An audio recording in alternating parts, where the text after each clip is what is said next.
Like Jason said, my name is Paul Young. I'm an instructor with Pragmatic. But before I did that, I walked in your shoes. I was a product management and marketing executive. I worked at some really big companies like Cisco and Dell, and I also worked at a bunch of startups here in the Austin, Texas area where I'm talking to you from today.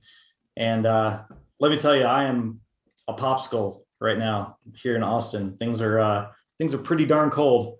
In fact, I got my official mug for today. This is my Valentine's gift. Dragon, Nice. dragon. All right, but we're not trying to drag today. Today we're gonna have a high energy session. But the reason y'all's stories resonated with me was that's kind of how I started my career in product. Like I never knew I was going to go into product. I joke with my wife. There's no such thing as a kindergartner who wakes up and says, "Mom, Dad, I really want to be a product manager when I grow up." I think that's probably going to change. But what ends up happening is people just kind of get thrown into the deep end, and they're asked to swim, and they're told to kind of figure it out. And that's what happened with me. I actually started my career in R&D, in development. I was a self-taught software developer. Actually, if you go back even further, my undergraduate degree is in film, right? But I didn't want to move to New York or LA. So I taught myself how to program, and I caught on with some companies here in Austin as a contract developer. I did that for a couple of years till one day my CTO came up to me and said, "Hey, Paul, about your software development skill set, it's not that good." And I was like, "Oh, what do you say to that?" He's like, "But I've noticed that you're really good at talking to our customers and figuring out what it is they want, and then helping the rest of the team understand that. And plus, you're my only developer who doesn't wear socks with sandals. So I'd like to make you our product manager." And I was like, "Great. What's a product manager?" And he said, "I have no idea. Why don't you go figure it out?" And that's kind of the path that I got on to get to where I am now. But a big thing that I ran into early in my career was the problem that we're going to talk about today: strategic product planning. And it's something that I've heard a lot of your peers really struggle with as well. And so as we go into this session, like I do with every session that I lead, I want to share with you a couple of the challenges that I hope to address with y'all collectively in this session today, and then maybe add to the list if there are other things that you want to make sure we cover today too. So here's just a couple of the common challenges that I've heard from your peers in the years that I've worked with your peers, hired them, and trained them as well. Common challenges in strategic product planning. We lack a structure, language, and process for evaluating new opportunities, right? Everyone seems to have their own way of doing it, their own criteria, and so on. We invest in the wrong things as a result, and sometimes we do too much. There's different criteria that we seem to use to judge ideas. Sometimes I call that apples to oranges. And the way you typically see this is like one day you walk into the building and a salesperson shows up waving a contract that represents $10 million, and they say, "Jeff, $10 million deal if only you build me the features I need to win this deal." That goes right up until the next week when another salesperson comes in waving a different contract and they say, "Hey, $20 million deal if only you build me the things I need to win that." And so it almost seems like we're judging everything using slightly different criteria, because then the next week after that, your CTO shows up talking about tech debt. And the week after that, your CEO shows up with a quote unquote great idea. It's almost like we're doing apples to oranges to watermelons. And that's not really a good way to judge everything. As a result, that one on the right-hand side, conversations are really dominated by who's shouting the loudest, not the data that should be supplied to our planning process. And the sort of underpinning thing that goes into everything is, how do we say no? Sometimes it's really hard to say no, especially when saying no involves going to your executive team and saying, "Do you really want to do this? Because we're not going to be able to do some other things." And that turns into this really painful, emotional conversation, and everybody gets worked up, and it just turns into a shouting match. And that's not really productive. So anyways, these are some of the things I want to hopefully start to address today. There's no magic bullet, but I think we can go down a better path. But I wanted to put it out to y'all. Do any of these resonate with you? Are these things that you've seen as well? All right. I see a lot of heads nodding. You can also use that little reactions button in your Zoom and give me a green check mark or a thumbs up if these are resonating with you. All right. I see a lot of good emojis. Well, let me ask you this question then. What do we want to add to this list today with regard to strategic product planning? Realizing that we have about, 30 minutes to talk through some content, and then we're going to do a little exercise after that. Like what are some of the other big challenges you want to make sure we touch on in today's session? You can unmute or you can put it in the chat. Either way is fine.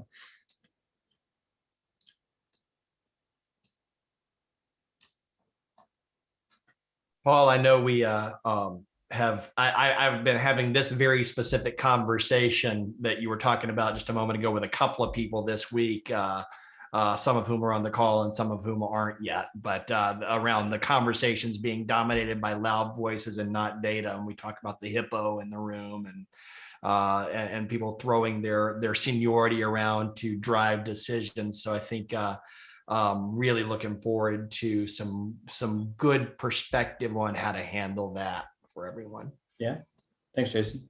Appreciate that. So what about the rest of y'all? Is product planning going real smooth? Everything's going really well today? No problems? Yeah, John, I know I see you shaking your head. Tell me more. Tell me what's going on. I see some stuff in chat. Squeaky wheel gets the grease. We get stuck in analysis paralysis. Convincing leadership to build a strategy that looks more into the future than 6 months. Yeah. Yeah, some of the things that you have here listed, like I'm trying to think of another one, but I keep on like hitting something that's already here. So like definitely have had problems in my career so far of, you know, loud voices, basically determining what is happening rather than data. I've been able to sometimes have success with showing the data to get a change of opinions. Then the lack of structure in process, that has been an issue before, and even different processes throughout a company not coming together. And sometimes I think it's just you don't know what you don't know. Maybe that's another one to put up, is like, especially in a company that's bigger, there may be other people already doing something related to what you're doing and you just have no clue. So lack of visibility of other efforts that are happening. Yeah, that's a great point, especially in a larger matrixed organization. Sometimes we don't know what we don't know. And there's also, I mean, let's face the reality, there's imperfect data. You know, we don't have all the data we would like to have at any point in time. That's why I think there's or how it's being used. Yeah.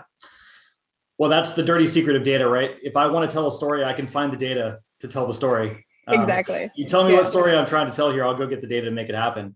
But that's obvious. That's what I would call dark product management. Like, we don't want to do that. We want to let the data speak.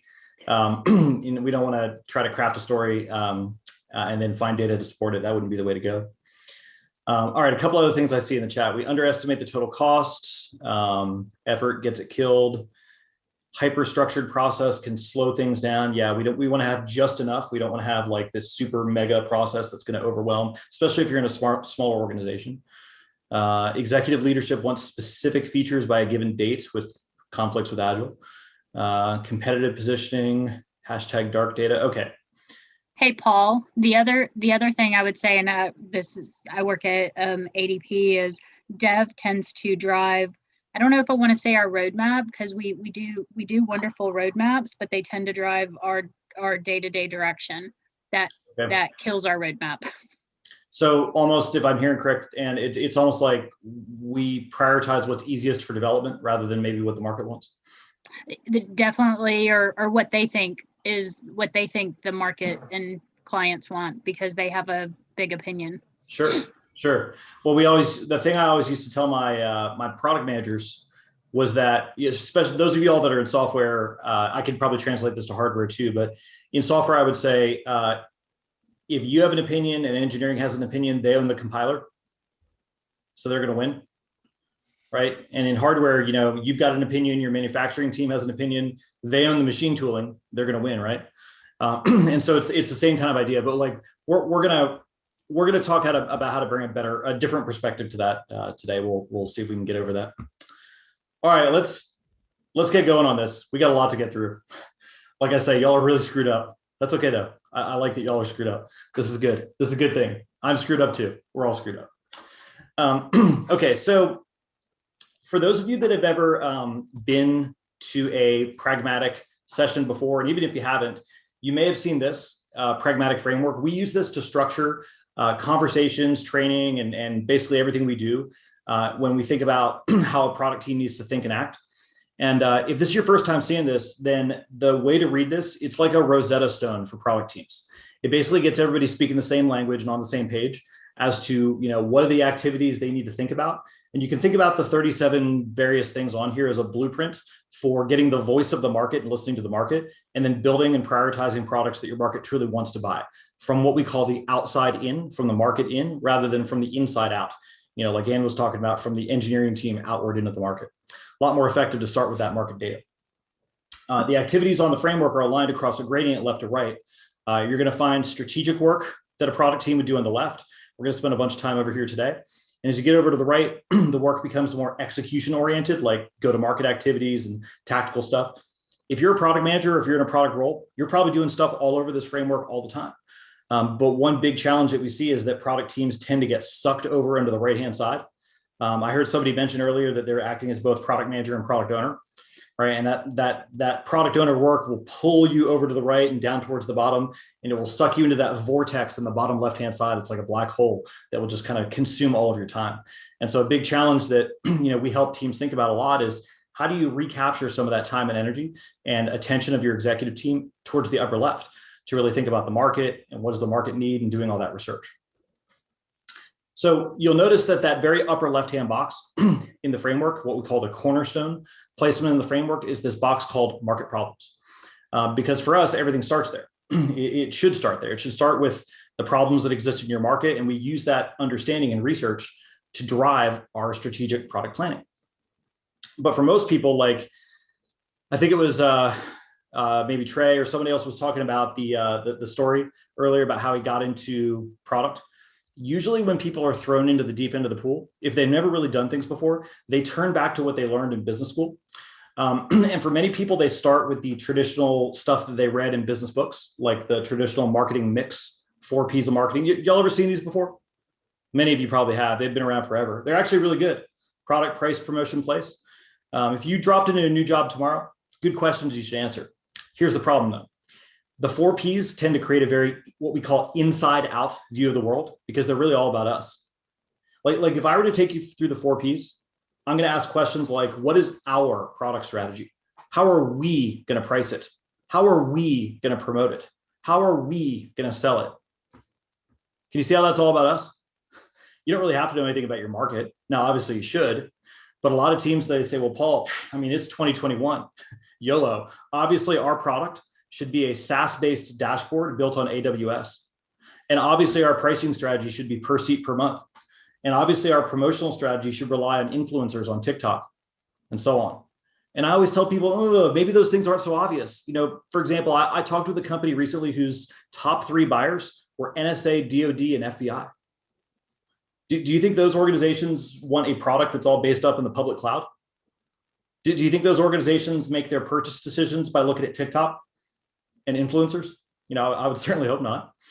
And so it's for this reason that if we want to become more outside in our strategic product planning, we have to add this problem P to the equation. And this is the part of product management that's so critical. In fact, you could probably retitle product manager as problem manager, because if you put problem at the core of those other questions, everything becomes so much more clear. If you've done the research to understand the problem, then you can then figure out, well, what product or service do we need to create to solve the problem? What price are people willing to pay to have the problem solved? And so on and so on. So it all kind of gets back to that problem P. And so our first sort of lesson number 1 for product teams is that you can't set a product strategy unless you understand the problems that exist in your market, and then use that data to drive an understanding of what we need to go prioritize. Now, how we get to the problems is a little bit beyond the scope of what we're going to cover today. But just at like the highest overview level, when we go get problems in the market, when we do this research, there are 2 types of market research that a product team engages in. I call them phase 1, phase 2. Phase 1 is discovery. And that's where you're going to do what's called qualitative research. You're going to go out and interview people. You're going to do a focus group. You're going to do observational research.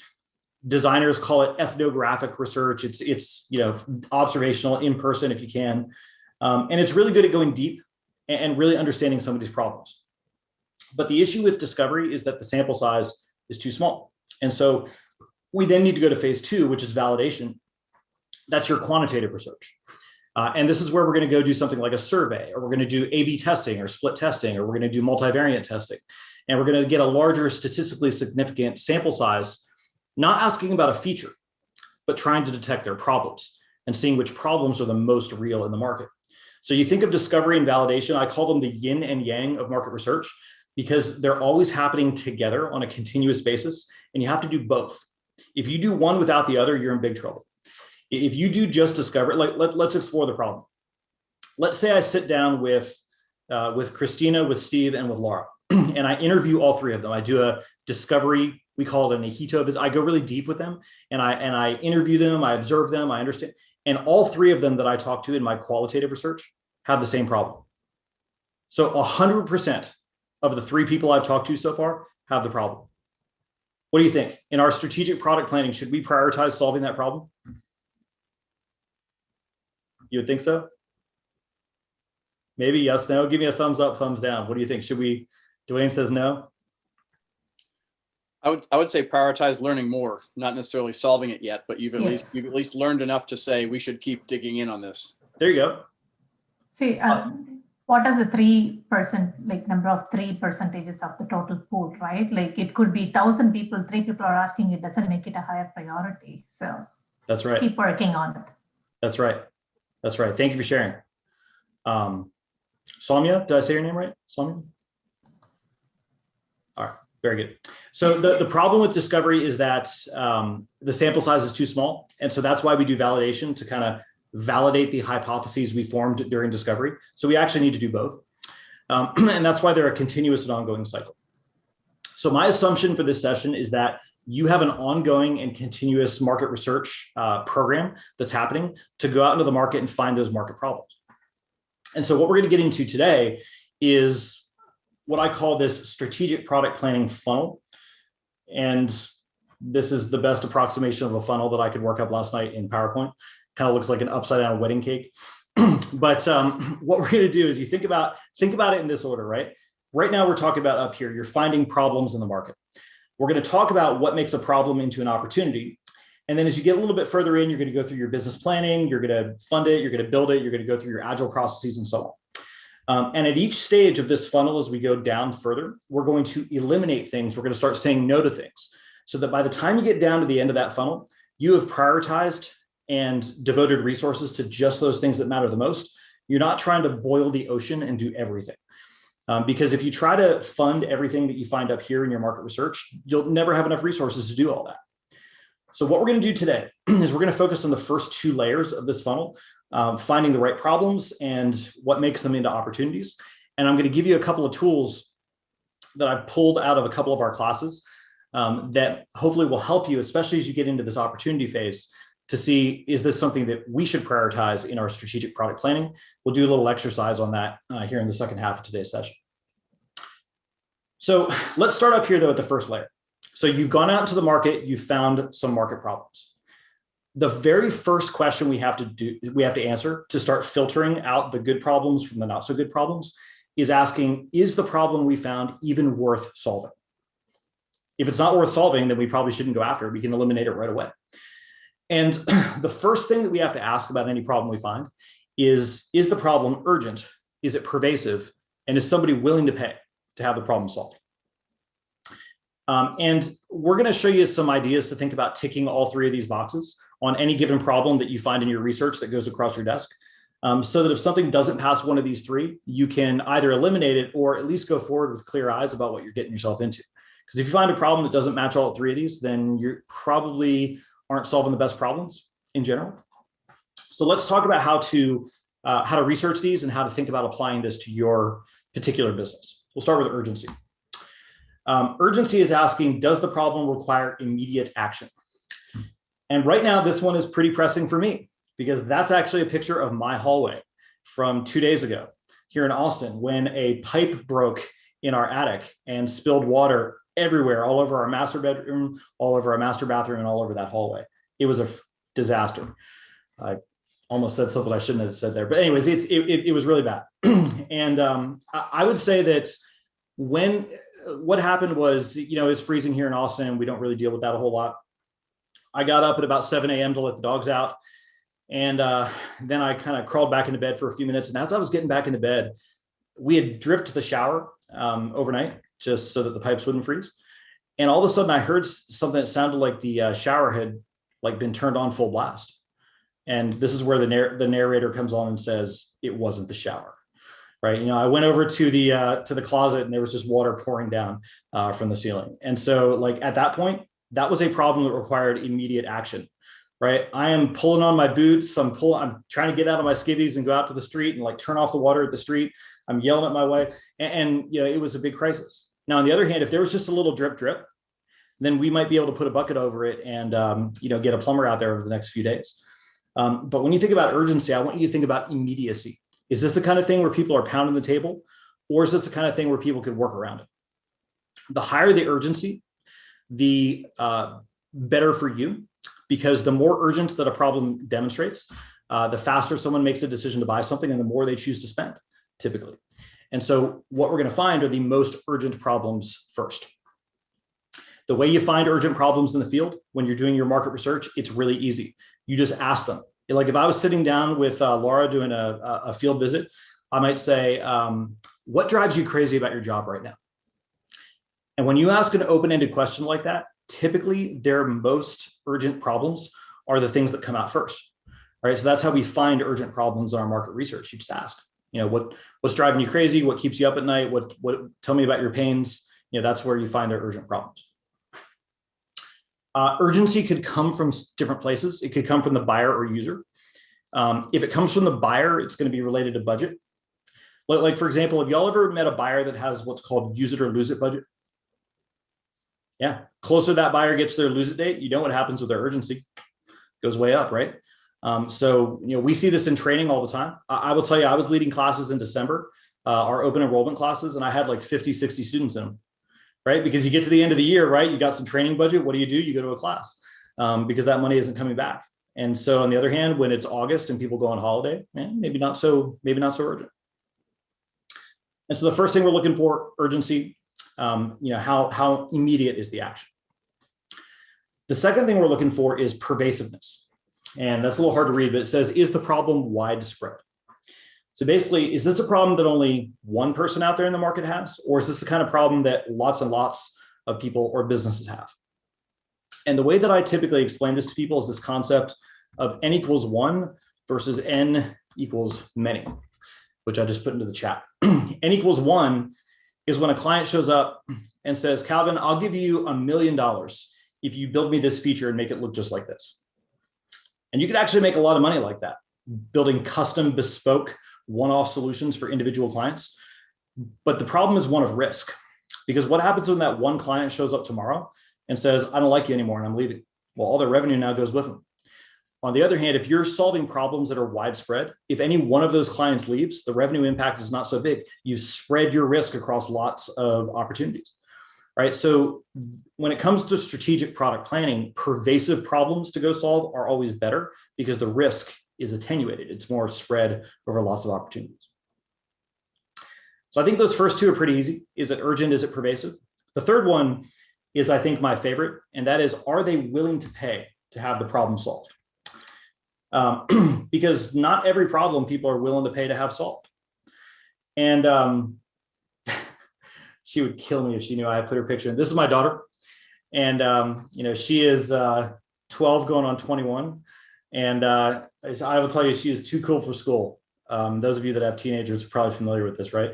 And so for her birthday, we took her out on the lake back last summer on a boat. She had some of her friends and so on. And she actually smiled right over here on the left. And I will tell you, I would pay a whole lot of money just to see that smile. But then pretty quick, she realized she was a teenager again. And you see her here over on the right now. She realized she doesn't like dad anymore and mom taking her picture. And so she scowled at me. But my willingness to pay for that boat and that trip and that afternoon out in the lake was really high. And so we're trying to seek out problems that people are willing to pay to have solved. There's a lot of research that you could do to get into this. And I'm sure y'all are going to talk to Mark Stiving next week about some of this with that session that Jason is setting up. I used to work with Mark and he's really good. He'll give you some good ideas to think about this. But here's the interesting thing about willingness to pay research.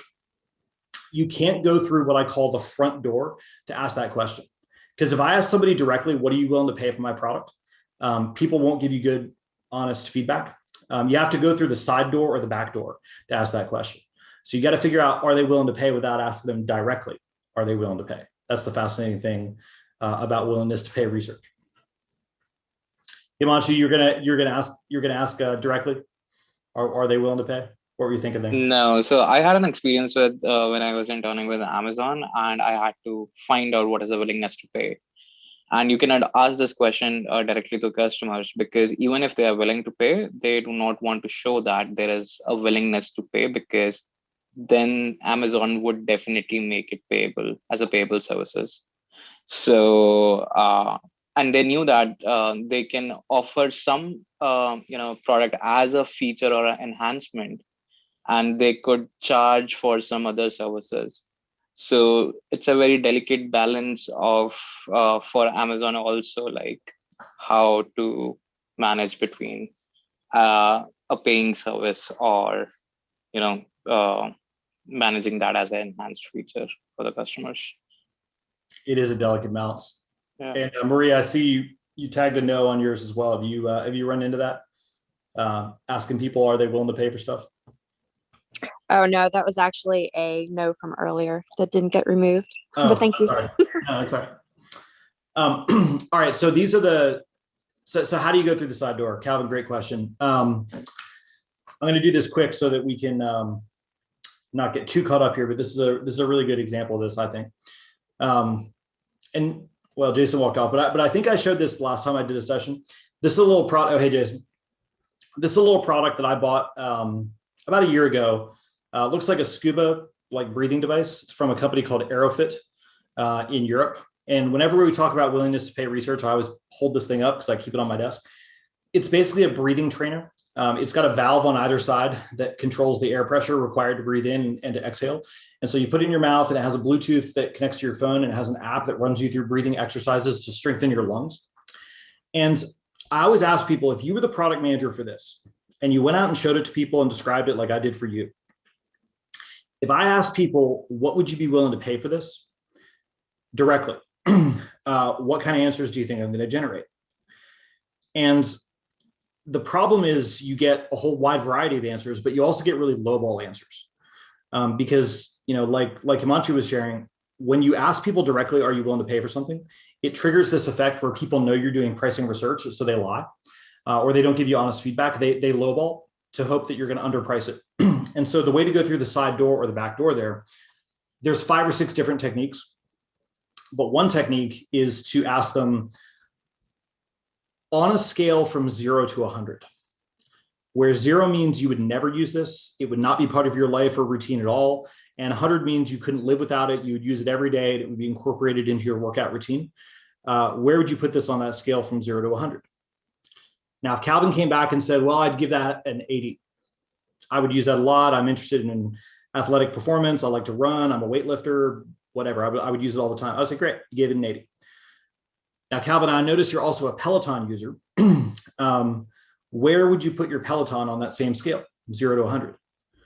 And if he comes back and says, oh, I love my Peloton, it's like a 90. I use it every day. It's amazing. Okay. Well, if he gave his Peloton a 90 and he gave my thing an 80, well, I know he paid $3,000 for that Peloton. So it starts to give me a sense of the comparative value that he feels in his head for something where the price point's been established versus something where it hasn't. If he paid $3,000 for that Peloton and he rates my product and value just below that, well, it starts to give me a range at least of where I can start experimenting with pricing. And so that's one way to walk through the side door, because if you ask them directly, it doesn't work. But if you ask them to compare value without asking them about price, they're a lot more honest. So Calvin, that's one technique. If you want to talk about others, hit me up offline and we can chat. All right, so this is the first step. Is it urgent? Is it pervasive? Are people willing to pay for it? Once we go through that, we can start to figure out, is this a good opportunity for us to go solve? But if you remember my sort of upside down wedding cake, we started at the problem level. Now we're going to go to the opportunity level. And the opportunity level is where we're saying when a market problem over here on the left is urgent, is pervasive, and is willing to pay. When it's in the middle of that Venn diagram and it ticks all 3 of those boxes, it's now an opportunity. So I'm going to zoom in on that. So you see what I just did? I zoomed in on the middle of that Venn diagram. And what I'm going to try to ask you here is, if you were looking at a bunch of opportunities, problems that were urgent, pervasive, and people were willing to pay to have them solved, what would be the attributes that you would look at to determine if that's a good opportunity for you to go solve or not? And to answer that question, we're going to use this fun little tool that I like to use when leading a session called Mentimeter. And I'm going to put a link in here to the chat for you to click. And I'm going to pull this over to the side so we can all look at the word cloud build out. So you're looking at a bunch of opportunities. You're trying to figure out, is this something that we should go solve for? What kind of attributes would you look at across those opportunities to see if that's something we should go do? Market size, competition, like what would you look at here across those opportunities?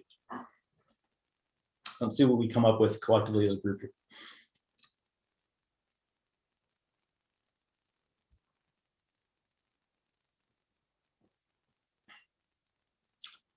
Net present value.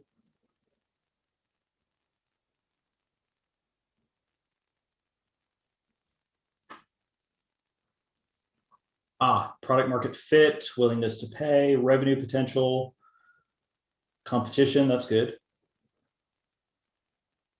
Multi-directional, that's interesting. Tell me more about that one.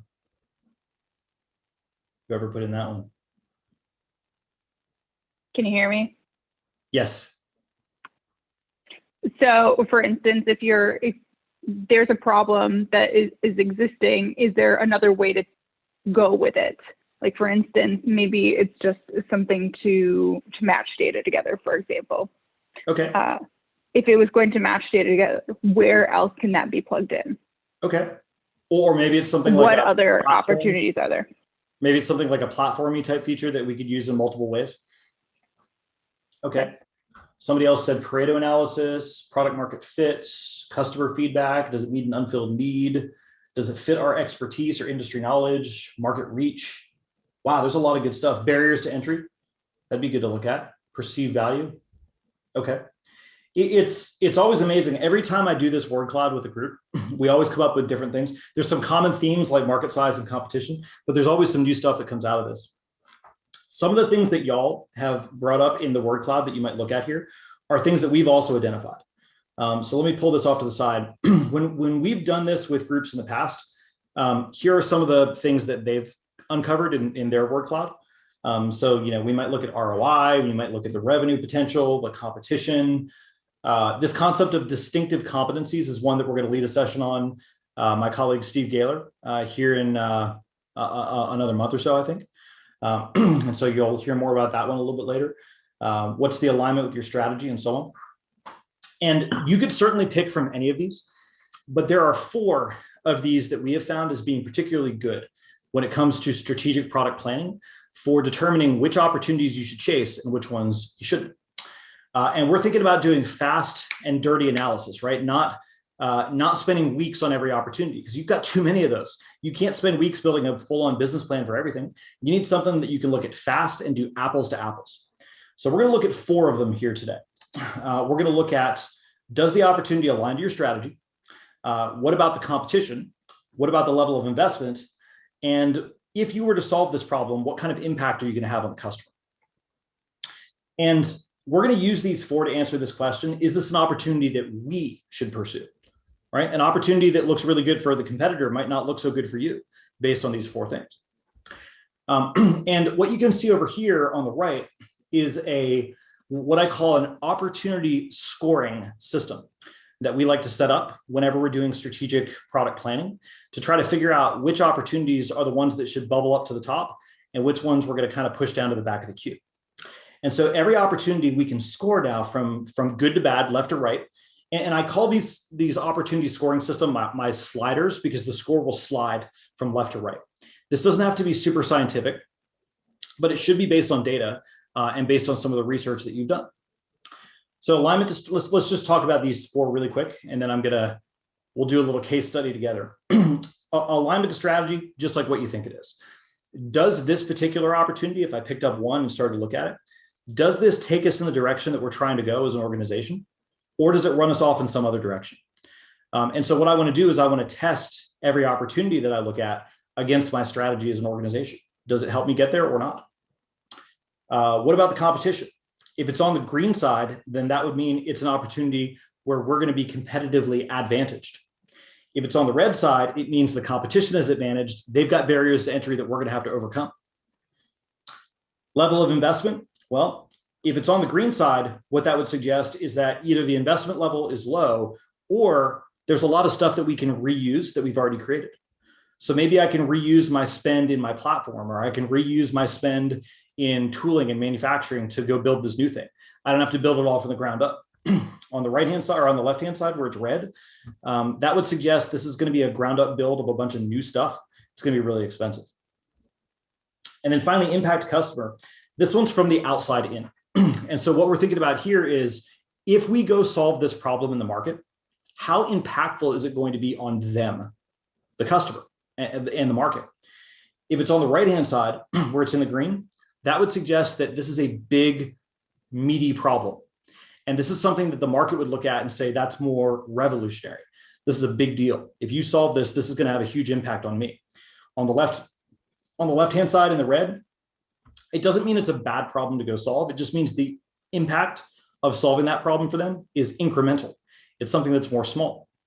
It might be a small feature improvement, or it might be a small improvement to their life or job. We can use these 4 sliders, this opportunity scoring system, to set up what I refer to as a level playing field. So now, whenever an opportunity shows up, it's not the person who's screaming the loudest. It's not the person who's trying to attach it to a certain deal. It's not the executive who has a great idea. Instead, we can put every opportunity on these 4 sliders, and we can say apples to apples for anything that comes across your desk. How does it fit your strategy, the competition, the investment, and the impact customer? And it sets up that level playing field in a way that makes saying no a lot easier, because the scoring, you can set up the criteria in a way that makes sense. So just to show you how this works before I set you free to do this on your own products and opportunities, I want to do a little case study. Let's say that y'all work for a company like HubSpot. Are y'all familiar with HubSpot? If you're not familiar with HubSpot, they make marketing automation tools that help marketing teams like automate their campaigns and track responses to, advertisements and things like that. Let's say that you were on the product team for a company like HubSpot, and your executive team asked you to go out into the market and find new opportunities for investment and provide some analysis of those opportunities. So let's say you went out into the market, you did your research, and you found a new opportunity. You found an opportunity for us to add sales team automation to our marketing automation tool set. All right, so we already do marketing automation. Now we're evaluating sales automation. So let's see how that's scored in our sliders. So let's take a look here. Alignment strategy, that looks pretty good. It fits our strategy. I'm pretty happy with that. Competitive landscape though, that one doesn't look so hot, because if we go into the sales automation market, you know who we're now going up against, right? Salesforce. It's a pretty beefy competitor. That's going to be rough. Level of investment, this one also doesn't look so hot. We can't reuse a lot of things we already have. We're going to have to build a bunch from the ground up. And then impact customer, that one looks pretty good actually. And so our customers are saying, hey, if you can provide one place, one portal that marries together sales and marketing automation into one place, that would have a huge impact on us. So here's the question I have for everybody, and I want to have this discussion as a group. Let's say that you, in your research, have found 100 of these opportunities. This is one of the 100 that we're looking at. And we're trying to narrow that field of 100 great opportunities in our strategic product planning from 100 down to a more reasonable number, like our top 10, for example. So based on this scoring of this particular one, do you think this is one of the 10 that we're going to carry forward to the next stage of our wedding cake? Or is this one of the 90 that we're going to hit pause on and we're going to leave off and move on to something else? What do y'all think? Is this one of the 10 or one of the 90?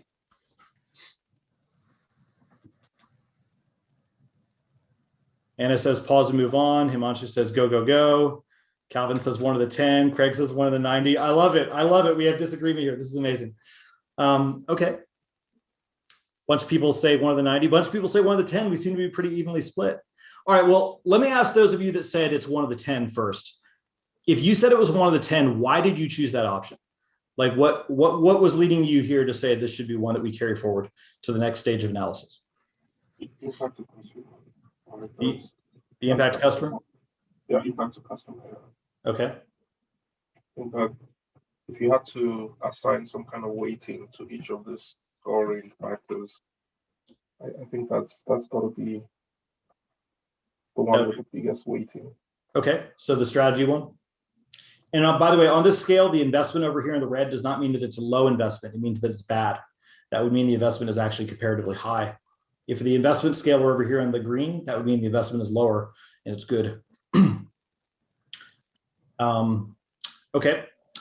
So those of you that said it's one of the 90 that we should hit pause on, why would you say that? I think the high investment and high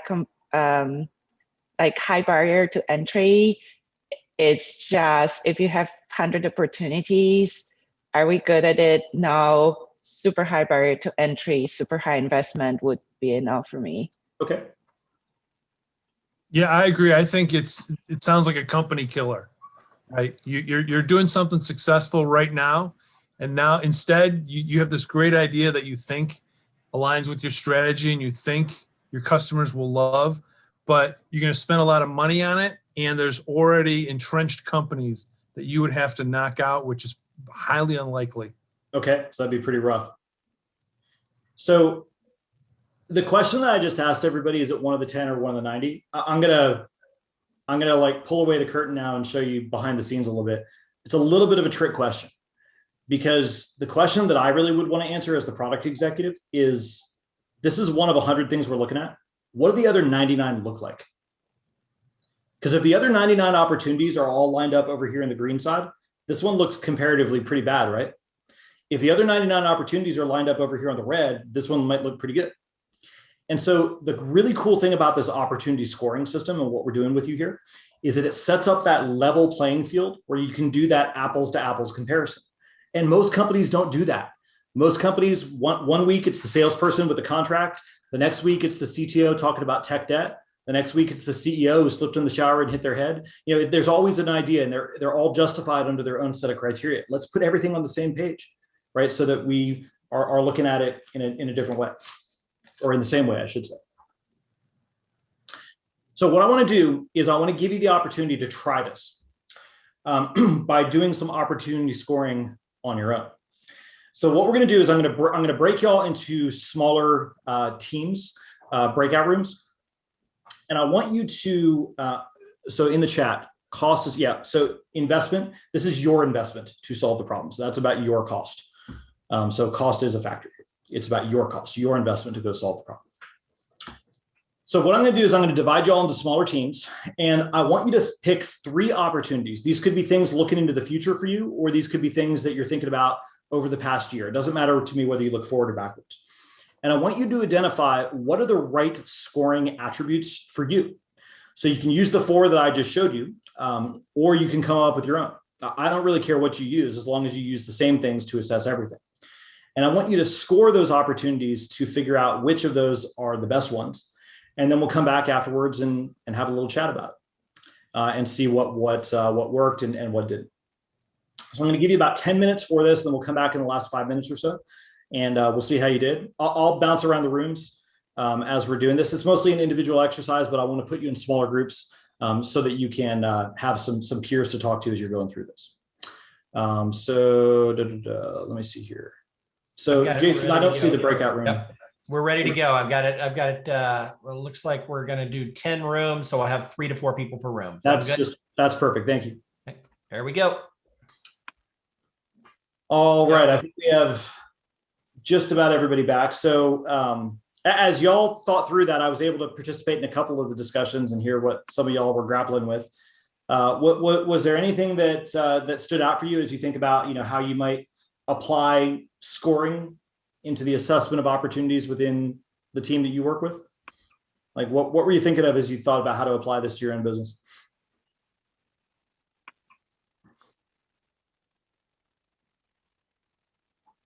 Okay, Paul, quick question. Is one weighted higher than other? For example, would strategy be weighted higher than competition, for example, or are all weighted equal?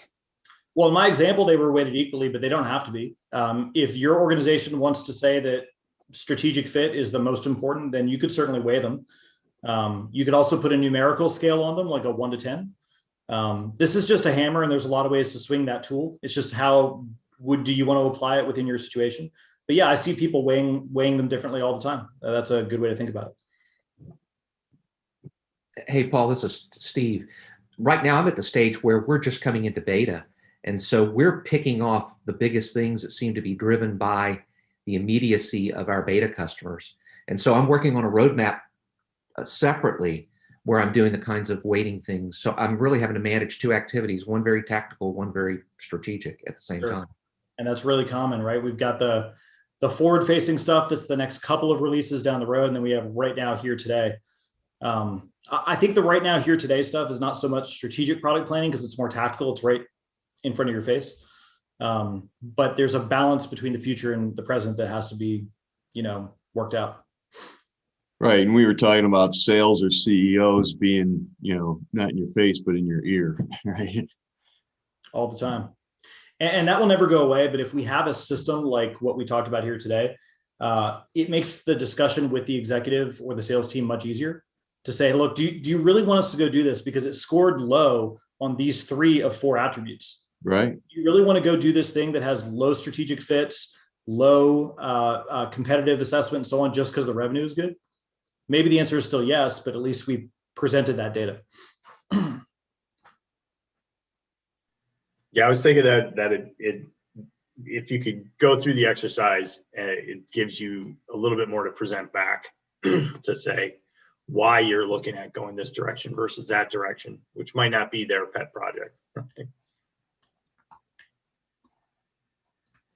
Yeah, I almost want to turn that cake upside down because you're building a foundation for the argument to move forward, either feature-wise or product strategy-wise. Sure, you start with the end in mind.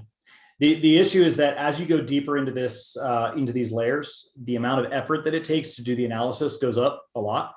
To do good business planning, even a business canvas across a bunch of opportunities is too deep and too time consuming. And so we try to do some lightweight analysis up here to narrow the funnel so that when we get down to business planning, business canvas, and eventually the things we're going to put on the roadmap, we can apply that deeper analysis to just those things that matter the most. At least that's the idea. All right, so in the upcoming sessions that Jason can tell you about, we've got 3 more sessions with different pragmatic instructors that are coming up. We're going to get into some more of the nuts and bolts of the opportunity sliders that we talked about today. We're going to think about, some tools to assess how actually does it align to your strategy, and we'll think about the competition. And Amy Graham is going to tell you about how to think about it in investment and impact customer. And we'll get into some deeper tools about how to go into each one of these 4 things. And so those are going to be upcoming. So watch your calendar for those. But I want to thank y'all. This has been a really fun session today. Y'all had some really great questions. And Jason, I'll hand it back over to you to wrap up. All right. Thanks so much, Paul. Just so everyone knows, the folks who were here today, I captured I checked you in, and you will get the first round of invitations to the next session. So you get first dibs on tickets for the next session, which will be in March. Those invitations should go out next week. So be on the lookout for that.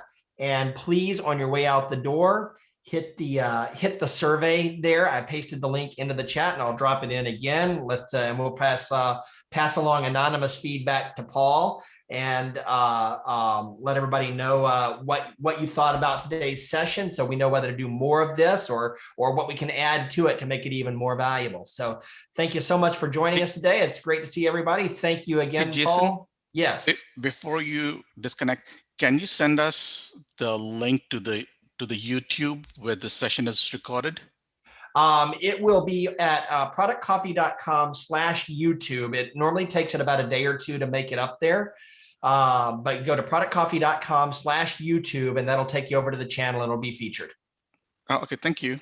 You bet. All right. And I will see you all on Tuesday. Remember, Tuesday is our session on pricing strategy with Mark Stiving. Hit productcoffee.com/resources and you'll see a link to register right there on the page. Go ahead and get your tickets for that one. We will see you next week. Thanks, everybody. And thanks, Paul. And we'll see you soon. Bye. Bye. Bye. Thank you very much, Jason. I appreciate all you do. Thank you, everybody. Bye-bye. Thanks, My Paul. pleasure. Thanks, Jason. It's